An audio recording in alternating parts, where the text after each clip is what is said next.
നമസ്കാരം. ഗുരുകുലം യൂട്യൂബ് ചാനലിലേക്ക് എല്ലാവർക്കും സ്വാഗതം. PSC പരീക്ഷയ്ക്ക് വേണ്ടി തയ്യാറെടുക്കാൻ ആഗ്രഹിക്കുന്നവരാണോ നിങ്ങൾ? എന്ത് പഠിക്കണം, എങ്ങനെ പഠിക്കണം, എവിടെ നിന്ന് തുടങ്ങണം എന്നതൊക്കെ ഒരു സംശയമായി ഇങ്ങനെ നിൽക്കുകയാണോ?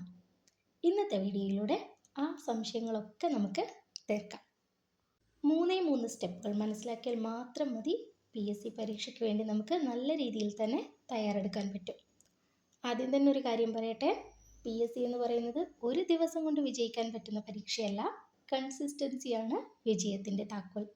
PSC പഠനം തുടങ്ങുന്ന ഒരാൾ മനസ്സിലാക്കേണ്ട പ്രധാനമായ 3 ഘട്ടങ്ങളാണ് ഉള്ളത്. ഈ ഘട്ടങ്ങൾ കൃത്യമായി മനസ്സിലാക്കി പഠിക്കുന്ന ഒരാൾക്ക് PSC പഠനം പിന്നെ വിഷമമുള്ള കാര്യമേ ആയിരിക്കില്ല. ആദ്യത്തെ സ്റ്റെപ്പ് എന്ന് പറയുന്നത് സിലബസ് ഡൗൺലോഡ് ചെയ്യുക എന്നുള്ളതാണ്. കേരള PSCയുടെ ഒഫീഷ്യൽ വെബ്സൈറ്റിൽ നിന്ന് നമുക്ക് സിലബസ് ഡൗൺലോഡ് ചെയ്തെടുക്കാൻ വേണ്ടി പറ്റുന്നതാണ്. സിലബസ് അറിഞ്ഞുകൊണ്ട് വേണം നമ്മൾ പഠിക്കാൻ വേണ്ടിയിട്ട്. നമ്മൾ ഏത് എക്സാമിനാണോ പ്രിപ്പയർ ചെയ്യുന്നത് ആ എക്സാമിൻ്റെ സിലബസ് ഡൗൺലോഡ് ചെയ്തെടുക്കുക. അതിൽ പറയുന്ന കാര്യങ്ങൾ വേണം നമ്മൾ പഠിക്കാൻ. സിലബസ് അറിയാതെ പഠിച്ചാൽ നമുക്ക് ഡയറക്ഷൻ നഷ്ടപ്പെട്ടു പോകും.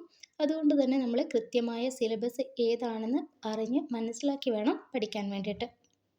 രണ്ടാമത്തെ സ്റ്റെപ്പ് എന്ന് പറയുന്നത് പ്രീവിയസ് ഇയർ ക്വസ്റ്റ്യൻ പേപ്പർ പഠിക്കുക എന്നുള്ളതാണ്.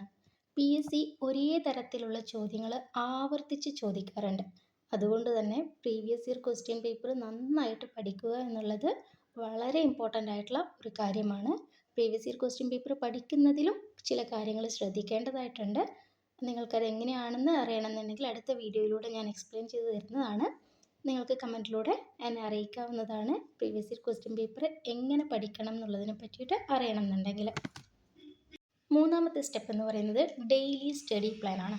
ഡെയിലി സ്റ്റഡി പ്ലാൻ ഉണ്ടായിരിക്കണം നമുക്ക്. GK, maths, Malayalam, current affairs ഇങ്ങനെ ഓരോ പ്ലാൻ ആക്കി വെക്കണം. ദിവസവും കുറച്ച് സമയം എല്ലാ സബ്ജക്റ്റിനെയും ടച്ച് ചെയ്ത് വേണം നമ്മൾ പഠിക്കാൻ വേണ്ടിയിട്ട്. GK മാത്രമായിട്ട് പഠിക്കുക, മാത്സ് മാത്രമായിട്ട് പഠിക്കുക അങ്ങനെ ചെയ്യരുത്. എല്ലാ ദിവസവും ഈ എല്ലാ സബ്ജക്റ്റിനെയും കുറച്ച് ഭാഗങ്ങളെങ്കിലും നമ്മൾ ടച്ച് ചെയ്തുകൊണ്ട് വേണം പഠിക്കാൻ വേണ്ടിയിട്ട്. അങ്ങനെ ഒരു ഡെയിലി സ്റ്റഡി പ്ലാൻ ഫോളോ ചെയ്യുക എന്നുള്ളത് വളരെ ഇമ്പോർട്ടൻ്റ് ആയിട്ടുള്ളൊരു കാര്യം തന്നെയാണ് PSC പഠനത്തിൽ. അപ്പോൾ ഇത്രയും സ്റ്റെപ്പുകളാണ് നമ്മൾ PSC പഠനത്തിന് വേണ്ടി കാര്യമായി അറിഞ്ഞു വെക്കേണ്ടത്. ഈ സ്റ്റെപ്പുകൾ തന്നെ കൃത്യമായി ഫോളോ ചെയ്യുകയാണെങ്കിൽ PSC പഠനം എന്ന് പറയുന്നത് നമുക്കൊരു വിഷമമുള്ള കാര്യമായിരിക്കില്ല. നല്ല രീതിയിൽ തന്നെ നമുക്ക് പ്രിപ്പയർ ചെയ്യാൻ വേണ്ടി പറ്റുന്നതായിരിക്കും. ഇന്നത്തെ വീഡിയോ നിങ്ങൾക്ക് യൂസ്ഫുൾ ആയിരുന്നു എങ്കിൽ ലൈക്ക് ചെയ്യുക. PSC കോണ്ടൻറ്റ് ദിവസവും ലഭിക്കുന്നതിന് വേണ്ടിയിട്ട് സബ്സ്ക്രൈബ് ചെയ്യുക.